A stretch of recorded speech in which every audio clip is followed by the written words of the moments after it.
La Smart City, c'est-à-dire la collecte massive de données dans la ville, c'est avant tout une promesse. Pas une promesse d'une ville plus technologique, c'est une promesse d'une ville où on vit bien, voire mieux. Il y a des capteurs qu'on va effectivement mettre sur des objets urbains. Nous, les citadins, avec nos smartphones, nous sommes des capteurs ambulants. Nous laissons beaucoup de traces. C'est aussi le fruit de capteurs qui sont placés dans l'infrastructure elle-même. Le capteur qu'on va mettre sur un pont, dans une route, sur du matériel ferroviaire et qui va permettre à l'infrastructure de raconter aussi comment elle vieillit, comment elle vit et donc derrière une maintenance plus utile. L'enjeu aujourd'hui, ça va être non plus de collecter la donnée, mais de la traiter, de la stocker, de la comprendre et de bien l'utiliser.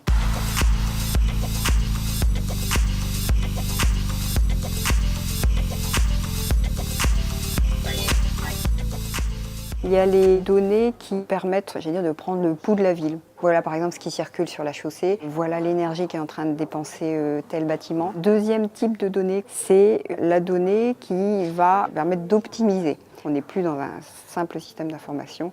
Là, j'ai un comportement différent parce que j'ai une donnée. Et troisième type de donnée, c'est la donnée qui va permettre de prédire. Et là, c'est le mariage entre le big data et de plus en plus l'intelligence artificielle qui se profile dans nos villes. Aujourd'hui, si nous consentons finalement à laisser beaucoup de données, c'est parce que nous attendons en contrepartie des services urbains améliorés. Une des grandes promesses qu'à mon avis la Smart City devra tenir, c'est celle de la fluidité et de la fin de la congestion dans les villes. Le deuxième domaine qui est de plus en plus investi par ce sujet de la Smart City, c'est l'énergie. Ce qu'on voit se profiler, c'est une utilisation de la donnée pour une consommation énergétique à la demande, plus raisonnée, plus adaptée à nos besoins. Ça va demander d'importants investissements, notamment pour revoir tout le réseau électrique, et c'est typiquement le domaine des smart grids qu'on voit se développer dans un certain nombre de villes. L'un des immenses bénéfices de la donnée, c'est effectivement de donner corps à ce qu'est un concept ancien, le concept du participatif, du citoyen engagé au quotidien dans la gestion de sa ville. Ça, c'est pas de la science-fiction, on y est déjà dans un certain nombre de villes. La forme que ça prend à Boston, c'est celle de tableaux en temps réel avec un certain nombre d'indicateurs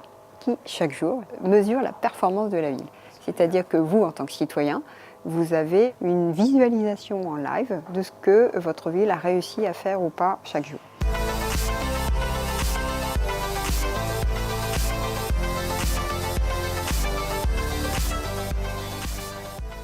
Dans le domaine de la sécurité et de la surveillance, les villes utilisent beaucoup la vidéoprotection ou vidéosurveillance. À l'évidence, les technologies trouvent un champ d'application immense. Là où on peut poser des questions, c'est jusqu'à quel point l'utilisation générale de ce type de technologie est compatible avec le respect des libertés fondamentales. Et je pense que ça, c'est fondamental pour l'acceptabilité de la révolution numérique. C'est la capacité des citadins à donner leur consentement quand leurs données sont utilisées et à renouveler leur consentement. Évidemment, les données personnelles, c'est une toute petite partie des données qui sont utilisées dans la Smart City, mais c'est une partie absolument fondamentale qui font que les villes sont ce qu'elles sont, c'est-à-dire des espaces de liberté, des espaces de créativité, des espaces d'innovation.